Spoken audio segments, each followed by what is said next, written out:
Les gars, j'ai commandé la fourrière pour ce matin. On va enlever une bagnole. Il nous attend. Okay.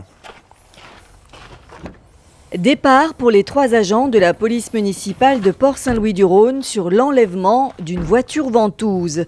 Comprenez une voiture stationnée de manière prolongée au même endroit. En France, ce délai est fixé à 7 jours. Au-delà, l'automobiliste est en infraction. À Port-Saint-Louis-du-Rhône, ces véhicules stationnés sur de longues durées se comptent par dizaines. Un véritable fléau pour les agents municipaux car certains présentent un réel danger pour la population. Quelques minutes plus tard, Sébastien, Claude et Cyril arrivent sur le site. La société d'enlèvement est déjà sur place. Sa mission, retirer ce véhicule stationné depuis plusieurs mois, voire années. Son état est déplorable. Il s'agit donc d'une épave. La voiture part directement à la démolition, son propriétaire n'ayant pas été identifié. Une voiture épave, c'est une voiture qui présente un danger pour la sécurité publique avec des parties saillantes ou des vitres cassées. Là, en l'occurrence, c'était les feux qui manquaient. On a bien vu que le moteur était dans le coffre, donc c'est un véhicule qui ne roule plus. Et je vous dis, on n'a pas réussi à trouver le propriétaire, donc ça dégage en épave, elle va être détruite immédiatement. Et alors, qui paye l'enlèvement? Là, c'est aux frais de la commune, puisque c'est une voiture qui est indéterminée et déclarée épave. Ouais. Il en coûtera 80 € à la municipalité pour faire retirer ce véhicule. En 2018, la police municipale a fait enlever une trentaine de voitures. Une dizaine est partie à la casse, le reste à la fourrière.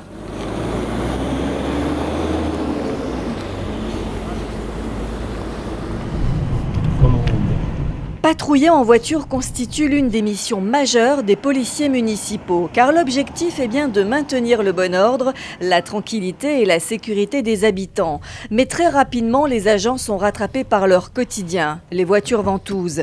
Pour identifier les propriétaires, l'un des moyens utilisés très couramment, c'est le voisinage. Une manière aussi d'assurer du même coup une des autres missions essentielles des policiers municipaux, la relation de proximité avec la population. Bonjour. Bonjour. Ça va? Ça fait 2 ans qu'elle est là, on a demandé tout le monde, il n'y a personne qui le savait. D'accord. Ça fait 2 ans qu'elle est là. Celle-là, c'est un collègue à moi, il est assuré et tout. Ouais, celle-là, on a vu. L'autre, c'est pareil, pas de problème. Si tu peux faire passer le message, on a en regardé. disant qu'on va la faire enlever, mais peut-être que ça va faire réagir la personne, tu sais. Voilà. Voilà. Hein?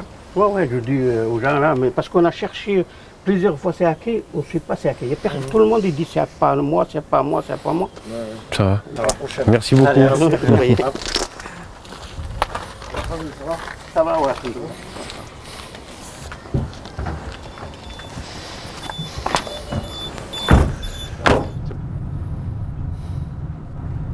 Être proche des habitants, c'est aussi aller à leur rencontre quand ceux-ci font face à des problèmes de voisinage. Ici, très souvent, les agents municipaux jouent plus le rôle de conciliateurs. Bonjour Monsieur Slimat, ça va? Oui, ça va. Alors c'est quoi le problème? Je vais dans le voisin. Là-haut? Oui. Ils font du bruit? Oui. On note et on va essayer de voir ce qu'on peut faire. Et qu'est-ce que je veux dire? C'est le soir qu'il fait du bruit? Le soir, des fois le matin, il a parti, je sais. Dans la plupart des cas, l'intervention de la police municipale permet de trouver un arrangement et évite ainsi que la situation s'envenime et se termine en dépôt de plainte à la gendarmerie. J'ai pas porté plainte parce qu'il a fait ça et ça. Oui, d'accord. Je se réclame. Ok, ça marche. Oui. Allez, au revoir, monsieur Sylvain. Les missions s'enchaînent. Ce problème de voisinage est déjà derrière eux quand les 3 agents partent sur d'autres infractions au code de la route et au stationnement. Ce travail représente d'ailleurs une grande partie d'une multitude de tâches assurées par les agents municipaux. Ici, ce sont 2 véhicules qui sont garés depuis plusieurs semaines au même endroit. On peut même dire depuis plusieurs mois, vu l'état général des véhicules. Et pour les policiers municipaux, la procédure commence toujours par la même tâche. Là, je prends 2 véhicules en photo, 2 véhicules qui sont en infraction, en stationnement abusif, plus de 7 jours. On va les passer au fichier des véhicules volés et faire une identification au même fichier, au SIV, système d'identification des véhicules, auprès de la gendarmerie, récupérer les documents et monter des dossiers pour un futur enlèvement. Le propriétaire sera néanmoins informé dans un premier temps par courrier de son infraction. Il aura donc l'obligation de déplacer ses véhicules et s'il venait à ne rien faire, ceux-ci seraient alors enlevés et mis en fourrière. Informer, prévenir plutôt que réprimer, verbaliser, c'est ainsi que les policiers municipaux opèrent à Port-Saint-Louis-du-Rhône. Une volonté du maire. D'ailleurs, quelques minutes plus tard, une nouvelle situation le démontre. Les agents constatent la présence en ville d'un poids lourd. Il est pourtant interdit aux camions de traverser la ville. Mais là, pas de verbalisation. La conductrice semble perdue. Les policiers sont indulgents. Elle se verra même indiquer son chemin. Elle était réellement perdue, elle était de bonne foi. De plus, sa livraison est sur le port à Port-Saint-Louis. Elle n'avait pas d'échappatoire, elle n'a pas suivi les panneaux correctement. C'est une erreur d'inattention, ça ne méritait pas une verbalisation. Ça n'a pas causé de désagrément pour les autres administrés. Situation réglée, claire. Donc vous êtes une police municipale plutôt indulgente dans certaines situations? Dans certaines situations, il faut avoir du discernement. C'est des infractions qui relèvent de suite. Il y a un grand nombre d'euros qui sont en jeu. Hein, là, en l'occurrence, c'était 90 € et 2 points. Mais ça méritait pas, la situation ne méritait pas une contravention à cette hauteur. Bonjour. Vous savez pourquoi on est là? Oui. Voilà. Les papiers du véhicule, s'il vous plaît, les vôtres. Mais tout le monde ne bénéficie pas de cette indulgence, et particulièrement ceux qui cumulent, comme ce chauffeur routier. Donc on a constaté plusieurs infractions au niveau de ce véhicule. Donc la circulation sur une zone interdite aux véhicules poids lourds, un stationnement sur trottoir et une circulation sur une zone piétonne. Donc le montant c'est énorme, c'est 90 plus 135 plus encore 35. J'ai simplement relevé le non-respect de la signalisation routière. Ce qui s'élève à combien? À 22 € sans perte de points et à régler dans les 15 jours, sauf que si c'est pas réglé dans les 15 jours, ça passe à 68.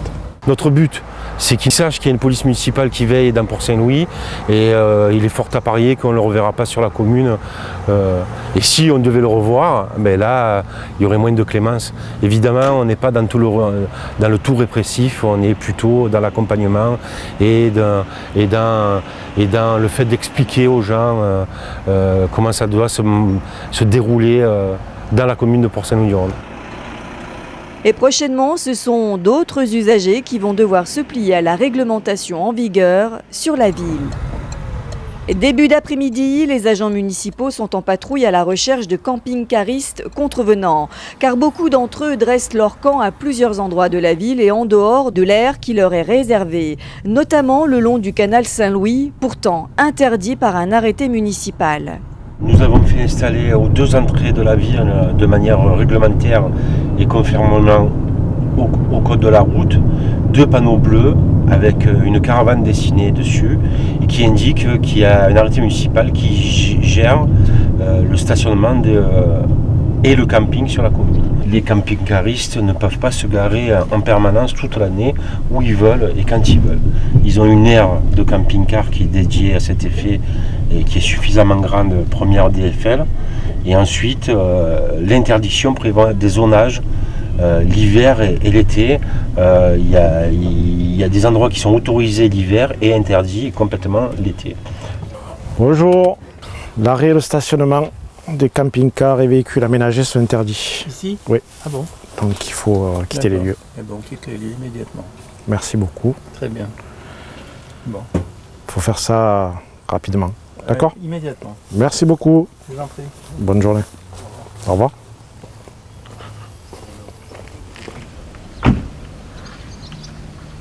Si ce camping-cariste se plie au règlement, d'autres sont beaucoup moins conciliants. Bonjour. Bonjour madame, c'est la police municipale. Oui, bonjour. On vient vous informer que le stationnement et l'arrêt des camping-cars est interdit ici. On ne peut pas pêcher pour non. la journée? Non. On vous laisse un petit quart d'heure le temps de tout ramasser. Et... Ouais, ben oui, le temps qu'il enlève tout ça et qu'on remballe tout. Voilà. On s'en va. Très bien. Pas de soucis. Merci beaucoup. Merci à vous. Au revoir. Mais au moment de repartir, les agents municipaux constatent une seconde infraction. Ça fait 2 infractions, ça. Ah non, mais attendez, il a vidé à la maison, c'est sûr que c'était... Vous avez un quart d'heure pour partir. De partir maintenant, on le fait. Mais quelques instants plus tard, c'est le mari qui vient protester. C'est ce qu'a dit mon collègue à votre dame, il y a 2 infractions, madame. Mais vous n'avez pas été verbalisé, monsieur. Non, mais bon, on ne reviendra plus. Si, vous pouvez venir, il y a une aire de camping-car. Dans un quart d'heure, on repasse, monsieur, par contre. Attendez, que je verrai, c'est pas grave. Je vous dis, vous avez un quart d'heure. Personne n'aime être réprimandé et maintenant même les personnes, enfin, pas âgées mais quasiment, elles deviennent agressives elles aussi. Et jusqu'au départ, la femme se montrera hostile. Si le maire a été conduit à prendre un tel arrêté, c'est que les camping-caristes venaient faire leur plein d'eau à l'intérieur du cimetière.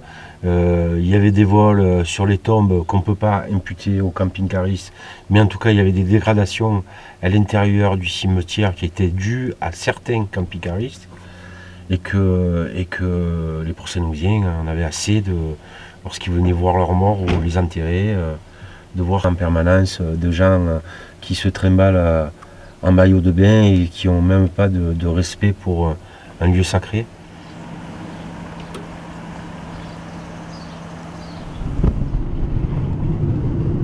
L'équipage municipal prend cette fois la direction de la plage. Là aussi, il s'agit d'informer les campeurs que la pratique du camping est interdite. Et là aussi, ce sont les camping-caristes qui sont principalement ciblés. Et une fois de plus, pas facile de se faire comprendre et de se faire entendre. Bonjour, vous parlez français? Non. Ça, c'est interdit. Vous rentrez. Ça, à l'intérieur. The chair. Table, inside. Ok? Le problème, c'est que c'est interdit. Par rapport au parasol, qu'est-ce qu'il y a? Au parasol? Non, c'est pas un parasol, c'est un auvent que vous avez qui est attenant au véhicule. Vous avez un parasol, vous sortez votre parasol, vous le mettez après les piquets. Oui, et ça, j'en ai pas. Il n'y a pas de problème. À la limite qu'on fait attention le dimanche parce qu'il y a plus de monde ou quoi que ce soit, je suis tout à fait d'accord. Là aujourd'hui, je comprends vos arguments, mais je vous dis... Parce qu'on va manger un bout et on ne va pas y passer la nuit. On est là pour la journée. De toute façon, c'est interdit de rester là. Donc comme je vous ai dit, je ne vous ai même pas verbalisé. Alors que j'aurais dû le faire. Et si ça vous fait plaisir? Mais non, ça ne me fait pas plaisir, madame. Si ça me faisait plaisir... Mieux, parce que vous avez verbalisé quelqu'un qui passe une journée... Bon allez, ça va, si vous le prenez comme ça, j'arrête la discussion là. Ben oui, ben faut mieux, hein. Oui, bien sûr.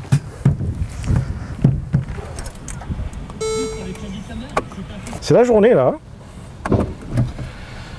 D'habitude, ça se passe mieux quand même. Je sais pas ce qu'il y a. Bon, c'est bon. Le lendemain, la journée débute par une patrouille pédestre au marché. Et bonjour. C'est l'occasion pour les agents de rencontrer la population et d'échanger avec les habitants. Qu'est-ce qui s'est passé? L'étiquetage, il n'y avait pas le lieu de la pêche. Ah. Il n'y avait pas plein de choses à part. Bonjour. Monsieur Léon. Vous allez bien? Ça va et vous? Ça promène? C'est un nouveau. Oui. C'est bien. Chez vous, ils vont embaucher encore? Oui. C'est bien. Allez, bonne journée. Mais les policiers municipaux restent aussi vigilants sur l'objectif de ces patrouilles au marché. Une patrouille pédestre, c'est vérifier que tout se passe bien sur le marché, vérifier tous les étals, que les prix soient bien affichés. S'il y a des infractions à constater, les relever. Ça se passe assez bien. Le seul souci qu'on a, c'est au niveau des déchets laissés par les commerçants. Ils nous laissent pas mal de sachets et cartons. Bon, c'est en train de se régler petit à petit. Et cette problématique des déchets est récurrente à Port-Saint-Louis-du-Rhône, car si le maintien de la salubrité fait partie des missions à accomplir par les policiers municipaux, ceux-ci nous montrent qu'ils font face à des comportements totalement irresponsables. Les agents sont en route en direction du quartier de Carteau. Ils ont été informés d'un dépôt sauvage sur des anciennes friches industrielles. Un endroit visiblement connu par les malfaisants. Ici, les abandons de déchets sont multiples et de toutes sortes.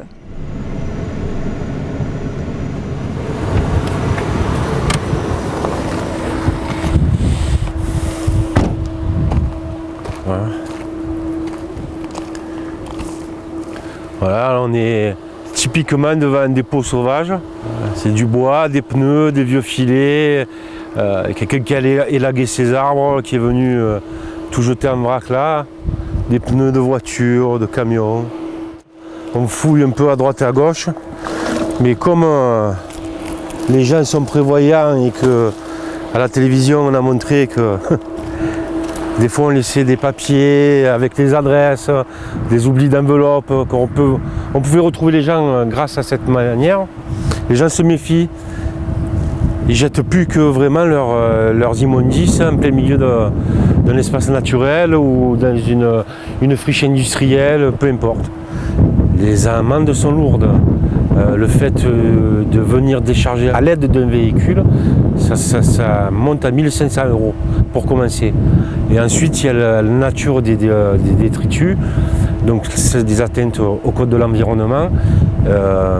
Dans des cas très graves, ça peut monter jusqu'à 75 000 € d'amende. Donc là, on est dans le cadre du délit. Évidemment, ce sont des affaires qui sont graves. On peut retrouver des huiles, des hydrocarbures qui s'infiltrent doucement dans le sol et qui causent des pollutions. Voilà pourquoi les amendes sont salées. J'ai un véhicule qui a un stationnement abusif là, sur la commune. Est-ce que tu peux vérifier si c'est encore ouvert? De retour au bureau, les policiers municipaux doivent assurer au quotidien la partie administrative de leur métier. Une mission considérable où il faut faire preuve d'une grande rigueur, être méthodique pour respecter les procédures, comme celle de l'enregistrement des procès-verbaux sur les véhicules en stationnement abusif, photographiés la veille. Donc je relève les véhicules qui étaient en infraction, je les ai listés. Et je vais les verbaliser en me connectant au logiciel Entaille, qui est un PV électronique traité, qui est envoyé directement sur Rennes et c'est traité par Rennes directement. Créée en 2017, la police municipale de Port-Saint-Louis-du-Rhône se compose de 3 agents, dont un en formation. Les moyens restent donc encore limités, pas d'accueil physique pour le moment, ni de standard, les coûts étant très élevés. Mais la volonté municipale est bien de développer ce service dans les prochains mois. D'ailleurs, les agents viennent dernièrement de faire l'acquisition d'un véhicule électrique. Bon, nous apercevons que la frustration et l'attente avec laquelle les administrés se languissent de pouvoir avoir un accès physique à ce service de police municipale démontrent que nos administrés ont besoin de venir exprimer leurs attentes, leurs besoins, signaler des comportements, des incivilités et pouvoir s'adresser à des personnes qui seront en mesure de leur apporter une réponse. Donc en même temps que j'entends l'impatience avec laquelle les administrés souhaitent l'ouverture au public de ce service, je veux leur dire que tout est programmé pour que nous soyons dès 2021 et 2022 au plus tard, mais en tout cas 2021 nous devrions être prêts dans un cadre d'ouverture de ce service à la population. Au fur et à mesure de la montée en puissance du service, nous proposerons un véritable service de police municipale avec un accueil dédié au public, mais pour cela il faudra attendre que nous ayons pu constituer les réserves financières nécessaires pour étoffer ce service du nombre d'agents de police municipale suffisant pour pouvoir ouvrir au public. La police municipale de Port-Saint-Louis-du-Rhône va d'ailleurs se doter prochainement, d'ici la fin d'année, d'un système de vidéoprotection. 19 caméras installées dans des endroits stratégiques de la ville. Aux abords des écoles de Port-Saint-Louis vont être installées des caméras qui vont filmer les abords immédiats des écoles et les moyens d'accès des écoles, et uniquement cela. La mise en place de la vidéoprotection répond à un objectif clair, de pouvoir être en mesure d'apporter non seulement une dimension préventive de dissuasion efficace. C'est vrai que lorsque des caméras sont en place dans des endroits où nous avions l'habitude de constater des difficultés liées à la sécurité, cela permet largement de dissuader. Il y a aussi la dimension de résolution d'enquête. De cette manière, nous pourrons disposer d'éléments suffisants qui nous permettra de savoir qui est rentré dans la ville, qui en est sorti. Et lorsque l'on dit vidéoprotection, nous sommes bien entendus sur le mot protection. C'est un service qui est destiné à protéger la population. Donc je tiens à rassurer mes administrés sur le fait et la manière dans laquelle ces images sont utilisées, sont totalement protégées et ne peuvent être visualisées que par des agents assermentés et que sur réquisition du procureur. La période post-attentat 2015 a bouleversé le positionnement des communes face à la protection des administrés, autrefois dévolue à l'État. La municipalité de Port-Saint-Louis-du-Rhône en a d'ailleurs fait l'une de ses priorités. Cette sécurité publique demande de réels investissements de la part de la collectivité, mais sans conséquence d'augmentation de la fiscalité des habitants, car l'essentiel est bien d'assurer au quotidien les missions de protection et de tranquillité des Port-Saint-Louisiens.